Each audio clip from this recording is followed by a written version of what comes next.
Welcome to episode 6 of the Courageous Coach podcast, the podcast where we pull back the curtain on what it really takes to be courageous with your clients, your business and your life. I'm your host, Melissa Haigh. In this episode, I'm joined by Michelle Gooding. Michelle shares with us her journey of transitioning from a GP to a coach specialising in doctors' wellbeing. We explore the importance of courage in coaching, the challenges of marketing oneself, and the creative techniques that can enhance the coaching experience. Michelle also shares her insights on personal development, intuition, and the ripple effect of courage in both her life and the lives of her clients. So, are you ready? Let's dive in.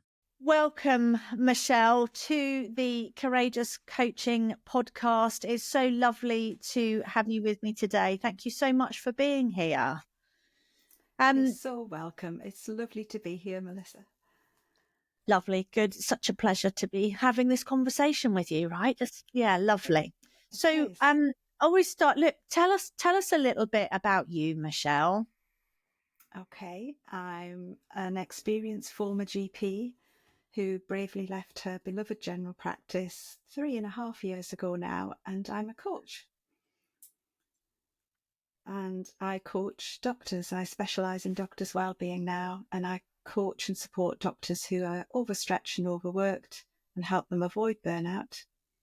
Or, as you can imagine, I'm seeing a lot of doctors with burnout now. If they have got burnout, to recover from that burnout and transform it into sustainable wellbeing and a sustainable job that works for them. Yeah. I mean, first of all, I'm like 3.5 years. That's amazing because, I mean, you and I have been working together for most of those 3.5 years, I think, there or thereabouts. Yeah. It must be. So, I mean, that's amazing, 3.5 years. And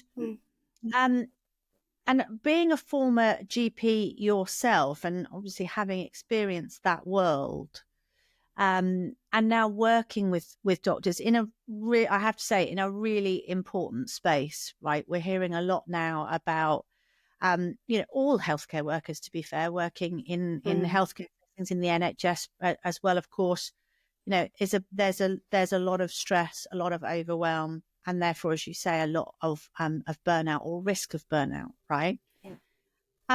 One of the things that I'm immediately struck by, Michelle, when I talk to you is that I know that for me, one of the things that I had to work hard on when I first became a coach was this idea of kind of letting go of your expertise and, not being the expert in the room.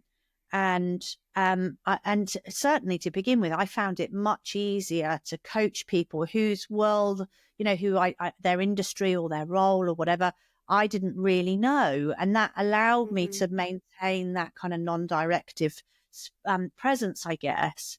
And of course, you were a GP, you've been in that world. And so I'm wondering what that's been like for you. How have you found that? I'm sure a help and maybe a hindrance. I don't know. I'm curious. So can you say more about that? Yeah, I can.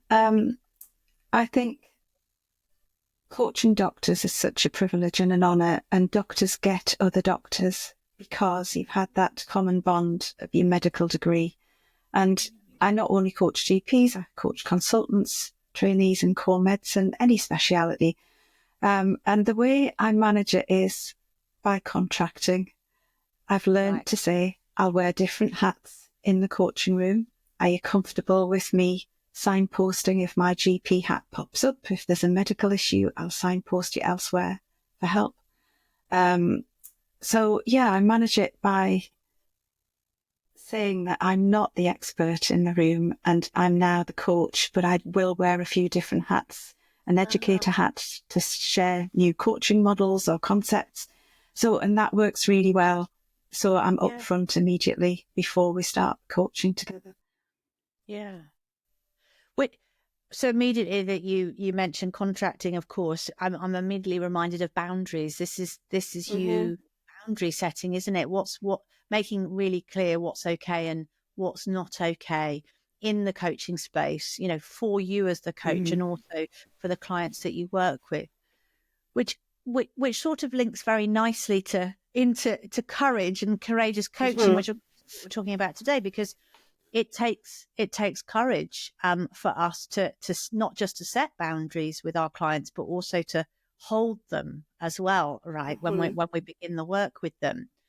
So, you and I have been on a courageous coaching journey. You've been developing your courage building skills and so on, during those 3.5 years, and probably before that as well, to be fair. So I'm wondering, Michelle, in the work that you do and the part of the coaching world that you're in, this wonderful profession that we're both part of, what does courageous coaching look like for you in your work?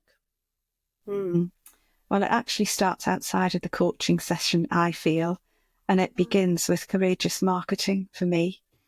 Marketing was a skill I didn't have as a GP. I've never had to promote myself, but unless I'm courageous in posting on LinkedIn, doing events like this, doctors won't know I'm around, and I won't be able to do what I love, which is to coach and support doctors. So it starts there, really. And then the other thing that with me, I'm a deep learner, and going deeper with myself enables me to go deeper with my clients. So continuing my personal and professional development is hugely important as well. And so I'm struck by both things. So if I can I take both things in turn? Because I mean, you said courageous marketing. I was like, oh yes, I feel that 100%. This thing about being visible, allowing ourselves to be visible, so that people can find us. Right? There's a real realization, I think, when we become coaches and we decide to do this as our jobs, as our careers, as our businesses. Is that, people don't find us by accident. If we're hidden away, people won't find us. So we have to be visible. And you mentioned social media there, and of course, other ways of marketing yourself as well, like you said, doing things like this. And so I think that's courageous for most of us, and it's very vulnerable to be visible, isn't it? To put yourself out there. It feels very vulnerable, which therefore, of course, makes it courageous. So I'm wondering for you, what was I guess the work that you needed to do to kind of to lean into that inevitable vulnerability when you're making yourself more visible? Certainly support from group supervision and other coaches, and our Dare to Lead support group were brilliant during that time. Also doing a course, so it gave me the skills to improve my confidence and competence in creating meaningful content, which is really important for me to do, so that I live into one of my values is authenticity. And to keep doing it, persistence, keep practicing, keep doing it, and getting comfortable with the process of being visible. Yeah. I'm really struck, Michelle, by this piece around, as you say, like that you mentioned values there, right? And being authentic, and living into your values. And I think one of the things I come across with coaches a lot is this idea that marketing is it's not us, it's not natural, it's because I think we're I don't think and this isn't all coaches, right, but the coaches I come across, and I know for me too, is that shouting about ourselves, bigging ourselves up, saying this is who I am and what I do, feels showy and not coach like, and so we sort of shy away. Do you recognize that? I don't know. Yes, I do, especially as a GP. I recognise that. But marketing is a skill that can be learnt, and I'm living proof of that, which is amazing. Age 58, almost 58, to say that. Totally is a skill. You're right. And like any skill, I think it's one of those things that you practice and experiment. You don't get it right well, sometimes you get it wrong. You certainly don't get it right to begin with. And so you try stuff, some stuff lands, some stuff doesn't. And it again, part of the courageous act there is to keep going, right? When It something is.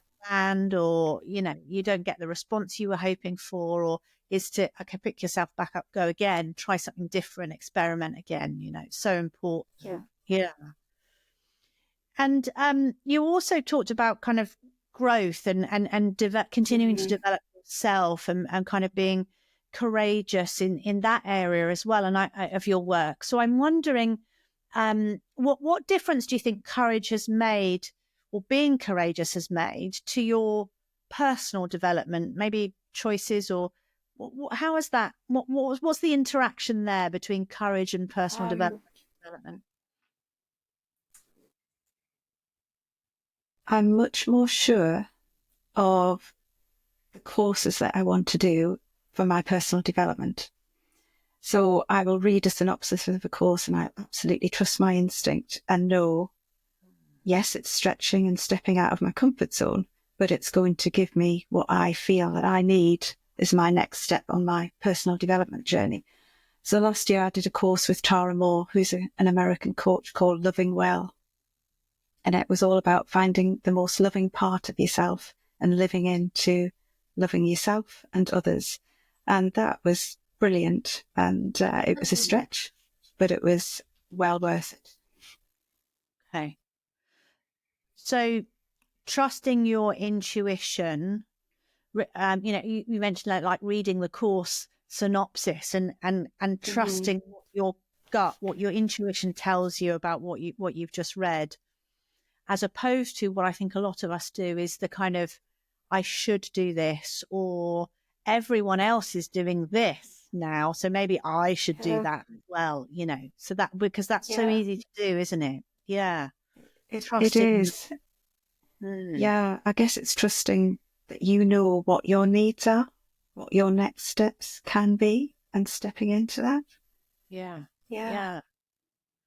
And I love that you mentioned stretch, right? Because it's also very tempting and easy to keep, I don't know, to stick with what we know, right? And just add a few cherries on a few cakes here and there.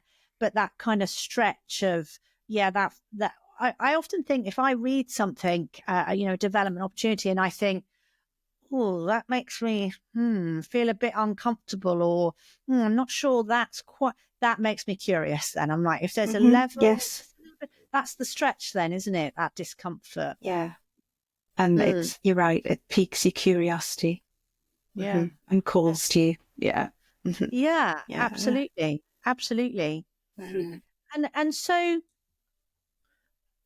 I'm wondering, because in terms of your kind of your development as a coach, and all of the personal development that you've done, and I certainly, my experience, the way I experience you, is as an intuitive person, right? Working with your intuition. And so I'm wondering what, maybe it wasn't intuition, I don't know, but I'm now curious about what drew you to wanting to develop your courage building skills, wanting to be more courageous. What was the gut there, or the intuition there? The gut feeling was definitely curiosity. Again, I read your beautiful synopsis of your course, and I love Brené Brown's work and wanted to know more, and wanted to be able to develop the skills for myself, but also enable my clients to develop their courage building skills and courage building journey. Simply by coming to coaching, they've taken a courageous step. They're being courageous, massively courageous. So it was all about that. Yeah, there's something for me about kind of when we do our kind of further development as coaches, is that we're often driven by, what it is, wanting more tools or techniques or things that we can do or use, or, use with our clients. So it's always about our client work. But what you were talking about there, I think, is so important, is that sometimes we have to be the role model almost in, if we are asking our clients to be courageous, and they already have been, as you say, by stepping into the space with us, we've also got to be courageous and vulnerable too, and role model that for them, right? And create that space, that brave space where we can both be courageous and vulnerable. And of course, you said right back at the beginning in your introduction about that piece around, we can only take our clients as far as we've been ourselves, or as deep as we've been ourselves. And I know that's very important to me in the development I do. And I feel like we might be kindred spirits on that front. I think so. Definitely. Yeah, definitely. Yeah. But you're so right about being vulnerable and stepping into the coaching space, Melissa, because within that coaching space, you do take risks. You ask your client powerful coaching questions. You don't know how it's going to land. There's uncertainty. They might not know the answers. It might not land well. You might use a coaching tool and it doesn't land well. But I'm willing to be courageous and ask another coaching question, knock on another door, see if it opens, and use another tool. And it's about leaning into that vulnerability and all the risk and uncertainty and possible emotional exposure it holds. But it's full of possibilities, and wonderful things happen in that space, as you know, by doing that. Yeah, because I think sometimes we can hold too tightly to things, working, and sometimes you do offer a tool or ask a question or whatever, and it doesn't land, and the client doesn't get it, or it doesn't work. And it's, that's that moment of where we've been vulnerable, we've offered something, and the client's gone, actually, no, thank you. I don't really want that thing, whatever it is, and of course, in those moments, we have to be able to pick ourselves back up again and go again, right? Well, that's okay. Well, it's another question or a different tool or whatever. And so I think we have to hold ourselves and the space, and also all of our, what we might call, let's call them interventions for want of a better word, but all of our inputs into the conversation. I don't like intervention. That doesn't feel right. Inputs into the conversation. We have to hold them lightly, don't we? That's part of the courageous thing, not clinging to them, Yeah. Okay. So you kind of, as you say, you came on the program, we went through the courage, started the courage building journey together, and with your lovely group, we carried on doing back and really supporting each other. So I'm wondering, at this point, and you've done lots of other development, some of which you've shared as well. I'm wondering, how has what you've learned around courage and that kind of courage building journey you've been on, how has that changed you as a coach? What's the before and after, I guess?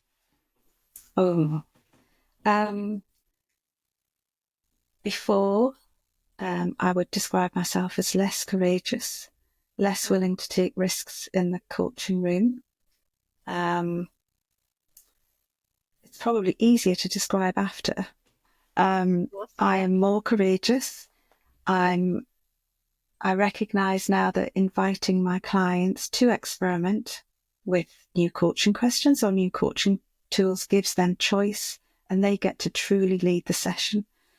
And over the last year, I've learned in particular introducing creative techniques into the coaching room brings me much joy and taps into it gets them out of their overthinking brain, as we all have a beautiful prefrontal cortex set up to overthink, gets you out of that overthinking space and to tap into their inner wisdom, inner knowing and intuition, and seeing the impact of that and how it's enabled my clients to take action and achieve what they wanted to achieve has been amazing.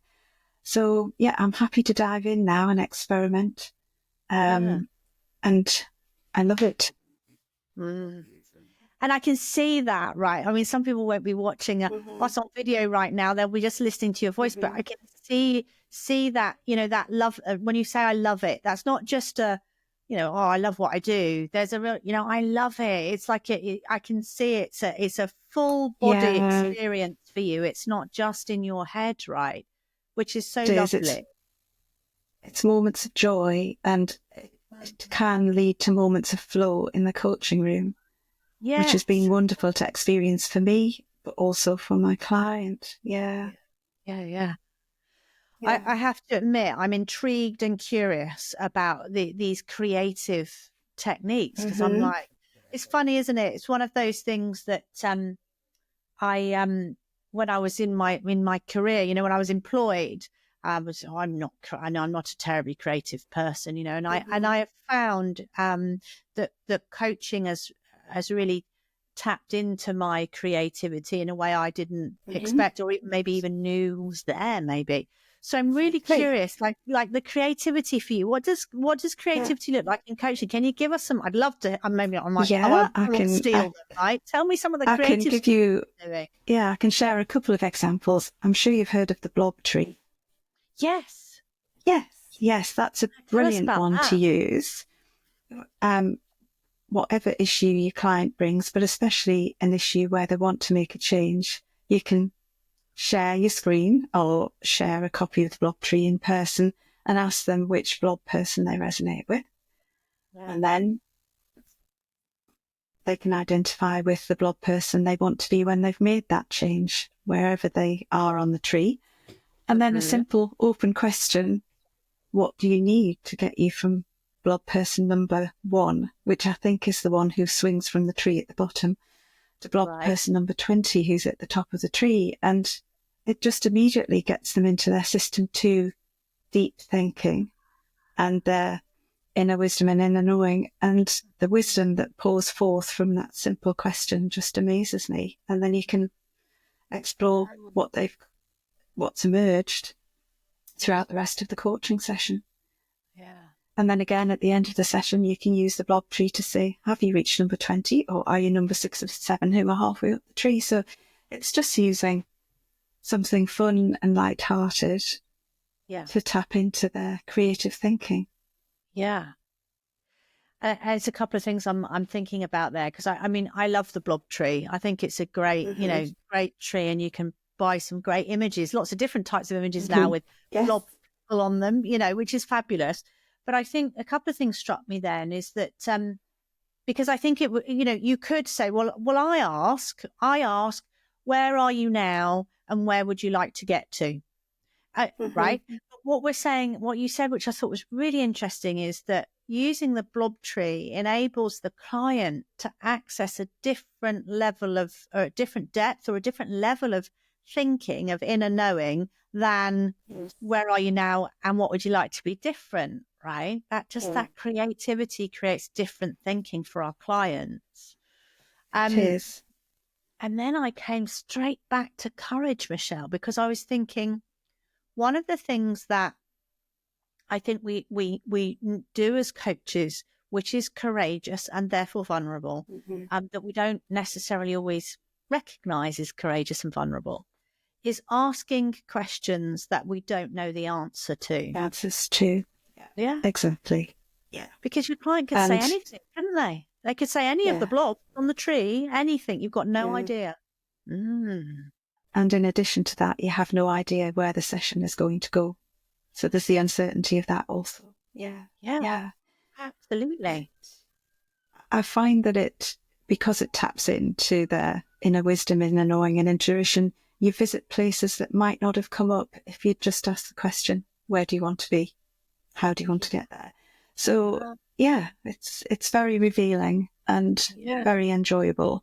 And in my experience, my clients love it. Yes. Yeah.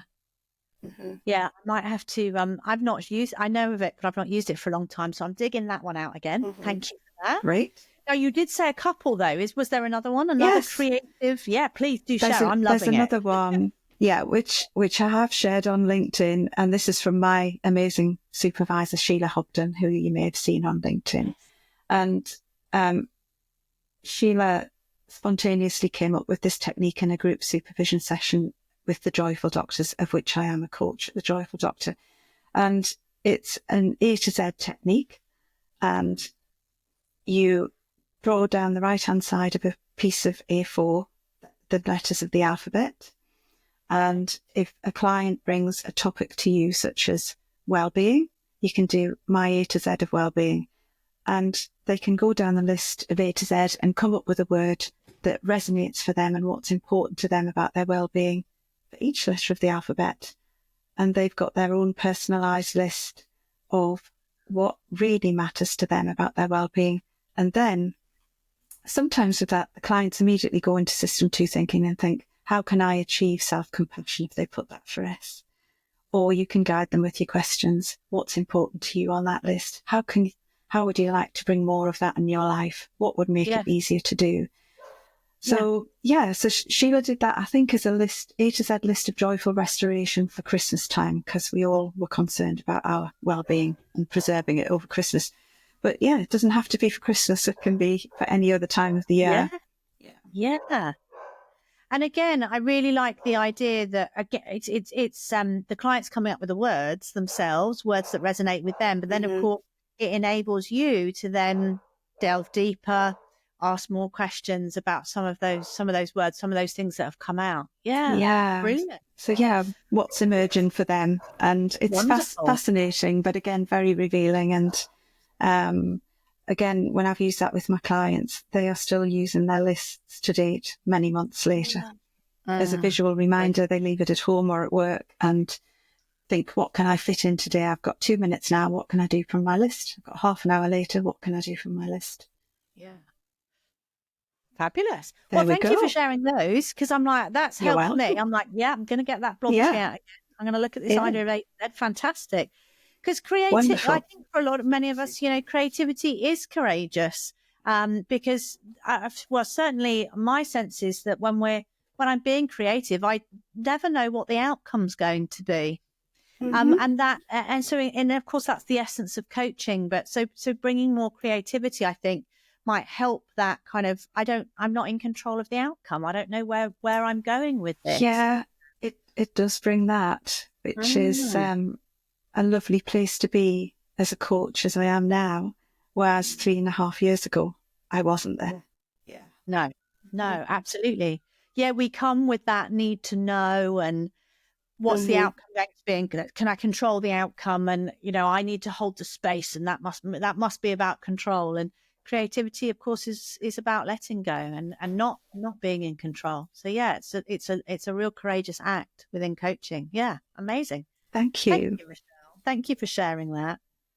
Okay, so I'm thinking, so we've talked about your journey and your what coaching is looking like for you and how you are courageous in coaching work right now.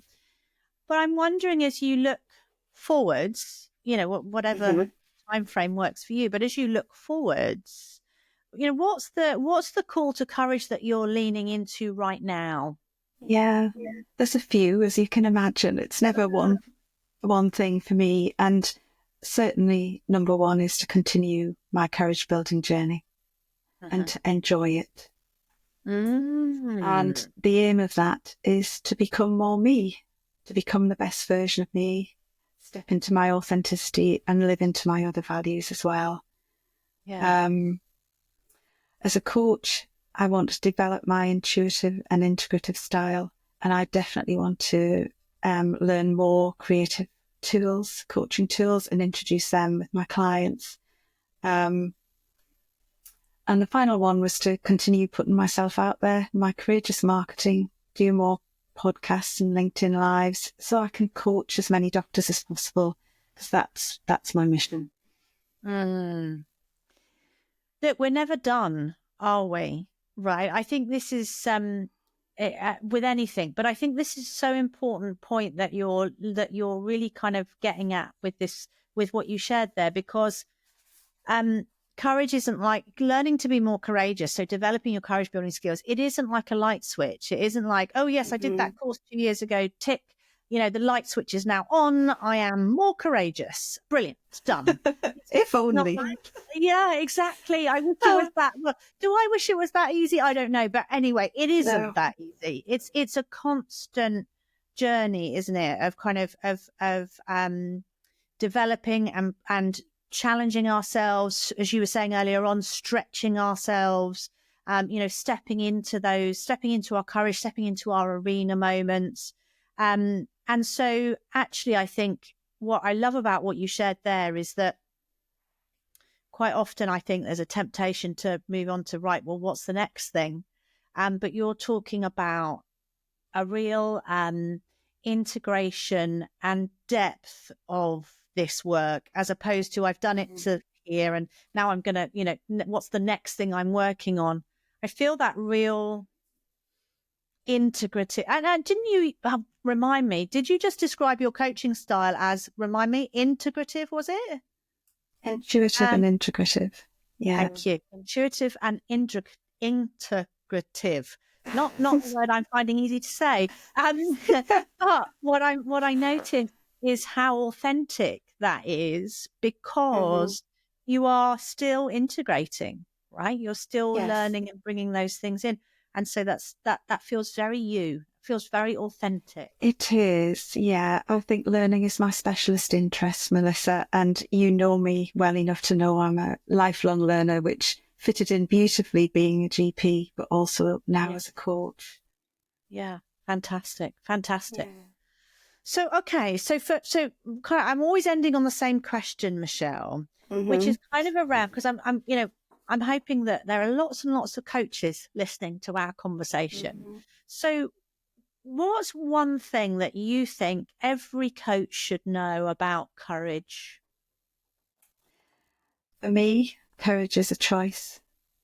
And choosing courage over comfort, as to quote our beloved Brené Brown, it's uncomfortable, but it's well worth it, as truly wonderful things can happen when you are courageous.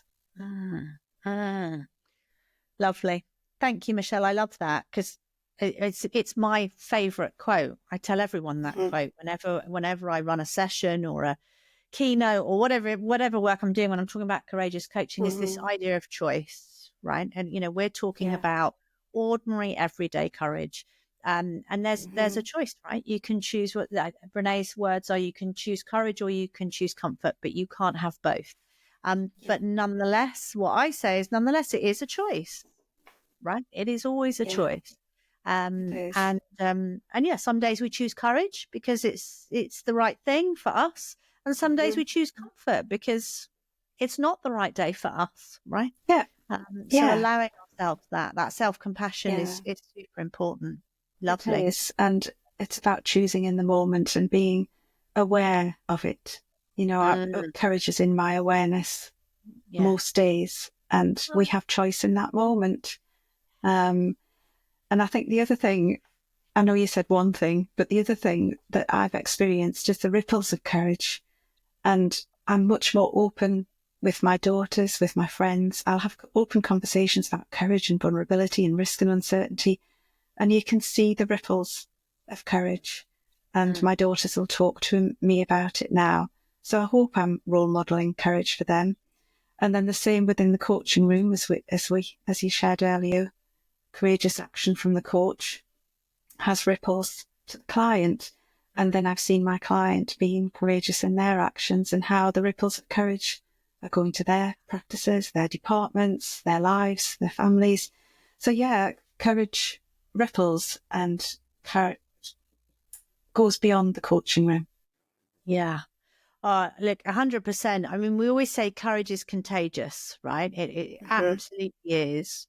And one of the things that I think is so important when I'm talking to people about, being a courageous coach and going through a program like this, or doing this learning, this development, is that it's not just about you as a coach, because you're a whole human, right? And so many people say to me just what you've said, right? This hasn't just impacted on me as a coach, this has impacted on me as a human. And I know when I did the learning originally with Brené, that was the bit I went, I'm going to learn how to help leaders, and I came away going, oh my goodness, I know more about me as a human than I did before. It's such a revelation, right? So indeed. It's going to impacts on all relationships in your life, right? When you begin to absolutely. Yeah, definitely. And I'm also can't help but be reminded that courage coaching is a human to human connection, right? That's the magic of coaching. So you've got to And be that's human the too. it's the wonderful thing about coaching, human connection. Yeah, totally. There's so much magic in there and power in there, as you know. Yeah, absolutely. Yeah. Well, Michelle, it's been wonderful chatting with you today. Thank you once again for agreeing to join me, but for being here, for being present and sharing something of yourself with me and, whoever listens to this podcast. I really appreciate it. And as always, it's a joy to spend time with you. So thank you. Thank you for being here today. It's been a joy and a pleasure, Melissa. I've really enjoyed that. Thank you for listening to the show. I hope you enjoyed the conversation. You can visit my website, melissahaig.com, to find out more about the work I do to help coaches like you be more courageous with their clients, their business, and their lives.